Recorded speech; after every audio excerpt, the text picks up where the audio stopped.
Wajibun dan wajib nasbu imam ngangkat imam adlin kang adil. Mbok dadekno khabar muqaddam yang salus. Bisar iklan syarak. Fa'lam kang ngerti sira la hukumil akli ora kok kelan hukum akal. Jadi orang itu wajib terlibat dalam nasbul imam. Lan nek ana pemilihan presiden atau bupati atau gubernur wajib milih. Lah nek ana sing saleh ya milih sing aqallu dararon apa aqallu dararon. Misale kowe ning NTT kandidat kok kafir kabeh, ya milih sing aqallu dararon bil muslimin apa aqallu dararon bil muslimin tapi tetap wajib milih. Jadi misalnya ngene ya ning NTT misalnya, calon gubernur kok kafir kabeh utawa non muslim kabeh. Iki ortodok, orientasine gedhekno gereja. Sing iki Kristen sekuler. Ora roh gereja, pokoknya rohe sama-sama bangsa Indonesia. Wong Islam wajib milih sing iki. Karena dia tidak punya fanatisme pada agamanya. Paham ya? Berarti ini aqallu dararon bil muslimin karena tidak punya orientasi membesarkan Kristen. Paham ya? Atau sama-sama fasik, iki dosane mateni wong. Paham ya? Iki dosane mau ning klub, ning klub malam. Lah dosa ning klub malam urusane dhewe, tapi nek mateni wong kriminalnya lebih tinggi. Paham ya? Jadi misalnya bodoh-bodoh fasik kita milih sing aqallu dararon apa? Aqallu dararon. Dan misalnya ning Amerika, kowe dadi warga Amerika, presiden sitoke terkenal Islamfobia, sangat benci Islam. Sing sitok sangat liberal. Ora peduli Kristen, Islam, Yahudi padha kabeh. Wong dekne ora tau ngaji, ora tau fanatik gereja, ya kita harus milih ini. Karena lebih tidak ya karena ndak punya orientasi apa-apa. Paham ya? Jadi kemana milih itu tetap wajib. Kadang-kadang wong-wong sing ora tau ngaji kon, wah fasik kabeh piye? Berarti ngajine rong khatam, fase kabeh milih sing aqalli dararon apa aqalla dararon apa aqalla dararon. Ya kan otomatis kan? Napa? Otomatis. Ya misalnya ngene lah. Kowe iku dhe anak wedok, ana supir fasik. Fasike iku tukang tombok togel. Sing sitok nyuwun sewu fasike iku merkosa. Ya padha-padha ora ono pilihan ya milih bis sing tukang tombok. Karena ora ono kaitane mbek pemerkosaan. Ngono kan otomatis milih sing aqalla dararon. Ya jadi kalau sama-sama fasik milih yang madharatnya paling minimal.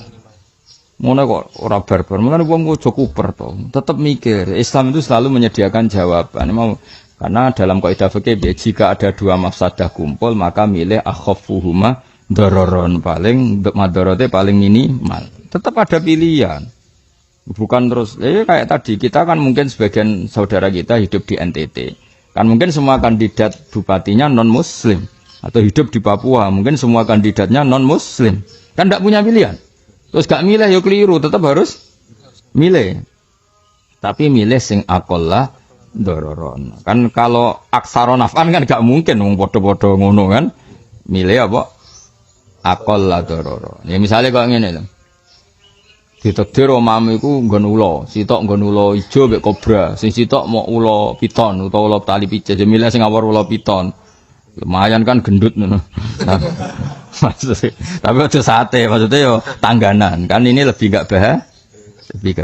Lah tak mangan aku Gus ora doyan piton yo mikir kan.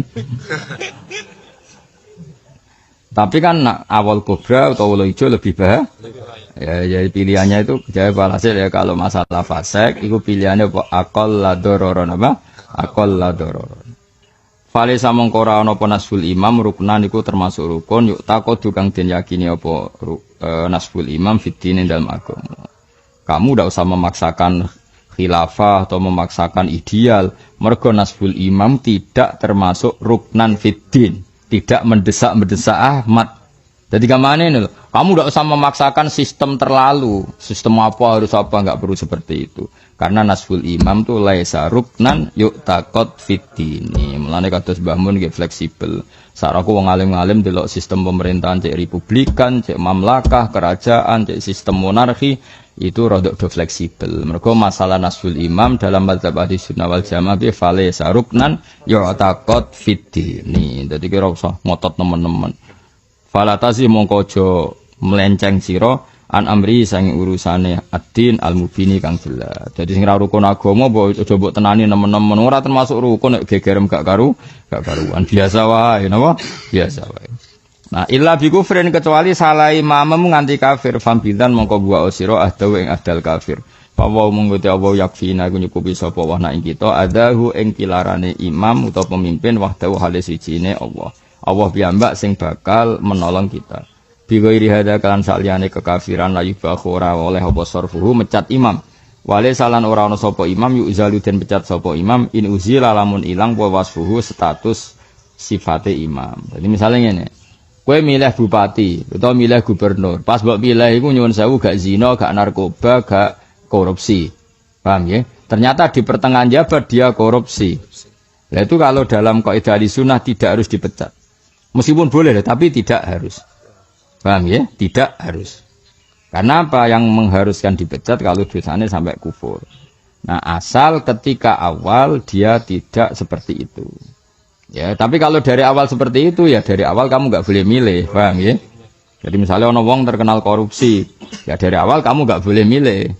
Tapi nak mbok pilih soleh pas proses soleh jebule tengah-tengah jabat korupsi. Itu dalam agama tidak harus yuzal, tidak harus yuzal. Apalagi nanti kalau di yuzal terjadi fitnah azimah, misalnya dia punya power yang kalau dipecat bikin hara, malah sebaiknya tidak usah dipecat. Mergo la imamun husum khairun min fitnatin tadum. Milihnya apa? La imamun husum khairun min fitnatin tadum. Karena mendongkel satu kepemimpinan yang melahirkan fitnah besar luwih apik atok toleransi meskipun dia fasik. Mergo mau ada pemimpin koruptor misalnya, nak mbok pecat, dia ini gawe prahara atau gawe tragedi nasional. Tapi nak mbok barno paling banter mau korupsi, misalnya seperti itu. Tapi ya syukur-syukur ya agak usah korupsi. Tapi misalnya ini cerita, kan tentu kita mikir kondisi paling lebih buruk, apa? Lebih. Ya terutama kayak bayangno model-model Timur Tengah kan gitu kan.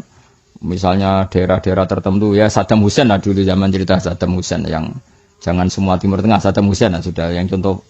Dulu Saddam Hussein kan menggulingkan pernah paman, akhirnya terjadi revolusi. Ketika Saddam mikir ya revolusi. Artinya gini, setiap satu pemimpin tidak ideal digulingkan, kan melahirkan tragedi. Kayak Libya dulu, orang kecewa dengan pemimpin sebelumnya.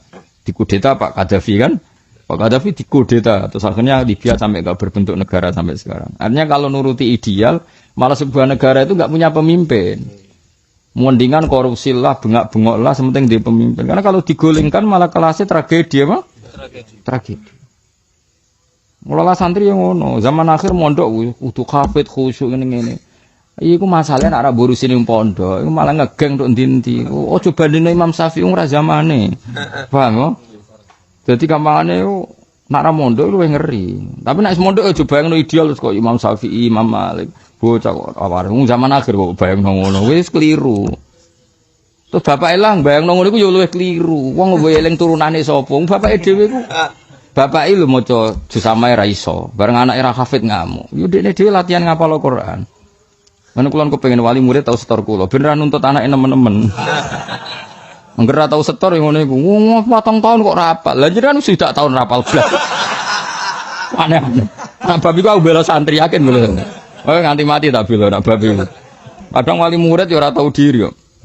Ngkarwan dekne ora iso maca kitab. Yai, anak kula mun saged maca kitab ta ora? Padahal mondhoke 7 tahun. Mun jenengan maca pesolatan. Ndek dhewe maca pesolatan Jibril ra iso anake kon maca muin apa gledek tanpa harokat. Aneh-aneh. Ngono jenenge ra tau diri yo. Kula nate guyon tak kenang tenan, guyon ini ya. Kula nate sak ruangan. Hanya beracara umum sak ruangan. Sak ruangan ambek desane Pak Kures. Ada Habib Husain, ada Habib Ali. Habib Husain mertuane Mbak Najwa. Ono Habib Ali banyak pisan-pisane Pak Kures. Mau guyon tok pancen wis bar acara guyon. Guyon paling menarik itu ada yang ajudan dulu teman akrabnya Gus Dur. Ketika Gus Dur presiden. Guyon tok Habib guyon. Mahathir Muhammad kan jadi PM itu umur 90 tahun, ha? Singkat cerita ada seorang Malaysia diomongi mbek bapak. Anak ini ketika masih SMA, nak belajar yang benar biar kamu pinter nanti jadi perdana menteri gak Mahathir Muhammad. Anak ini akhirnya kuliah S1 doktor. Doktor sampai umur 30 tahun, 35 tahun dia sudah doktor.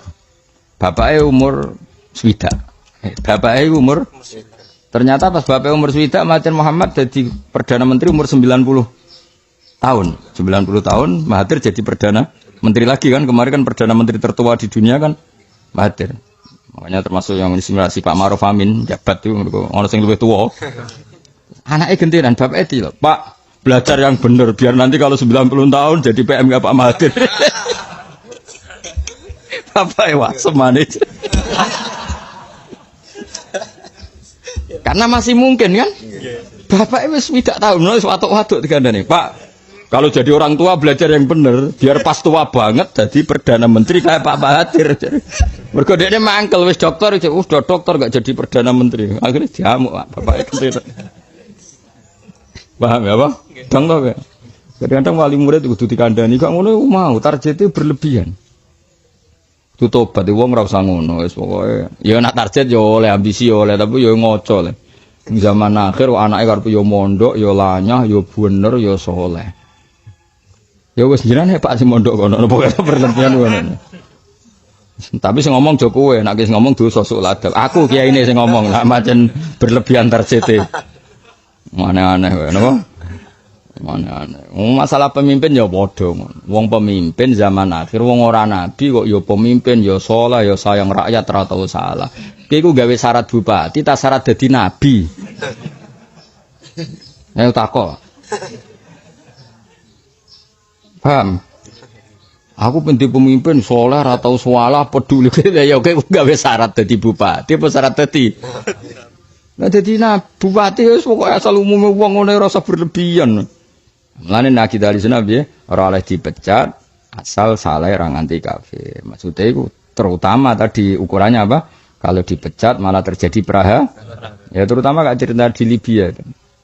Orang dulu kan ketika membayangkan golekan Saddam kan urusan selesai karena Saddam Hussein dianggap oleh musuhnya sangat biadab. Setelah digolengkan ternyata revolusi sampai sekarang Irak itu nggak berbentuk sebagai negara. Rata-rata kan gitu kan kepenggulingan pemimpin rata-rata apa kayak yang Syria kan orang kecewa dengan Bashar Assad mau digulingkan. Bashar Assad nggak mau.